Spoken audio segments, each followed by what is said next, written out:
যদি জানতে চাওয়া হয় মার্কিন প্রেসিডেন্ট ডোনাল্ড ট্রাম্পের কাছে সবচেয়ে গুরুত্বপূর্ণ ইস্যু কোনটি, অর্থনীতি, ইরান নাকি অভিবাসন, উত্তর একটাই, অভিবাসন। কারণ ট্রাম্পের রাজনৈতিক পরিচয় এবং জনপ্রিয়তার অন্যতম প্রধান ভিত্তি এই ইস্যু।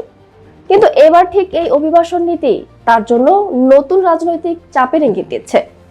অ্যাসোসিয়েটেড প্রেস, এপি ও NORC Center for Public Affairs রিসার্চের জরিপে দেখা গেছে, অভিবাসন বিষয়ে ট্রাম্পের কর্মকাণ্ডকে এখন সমর্থন করছেন মাত্র 39% মার্কিন প্রাপ্তবয়স্ক। অথচ দ্বিতীয় মেয়াদের শুরুতে এই হার ছিল 49%।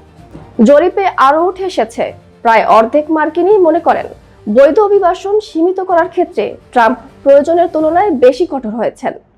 আর 47%-এর মতে অবৈধ অভিবাসীদের বহিষ্কারের ক্ষেত্রেও তিনি তার ক্ষমতার সীমা অতিক্রম করেছেন। তবে রিপাবলিকান সমর্থকদের মধ্যে চিত্র ভিন্ন। তাদের প্রতি 10 জনের প্রায় 8 জন এখনো ট্রাম্পের অভিবাসন নীতিকে সমর্থন করছেন। অর্থনীতি কিংবা ইরান ইস্যুর তুলনায় এই বিষয়েই রিপাবলিকানদের সমর্থন সবচেয়ে বেশি।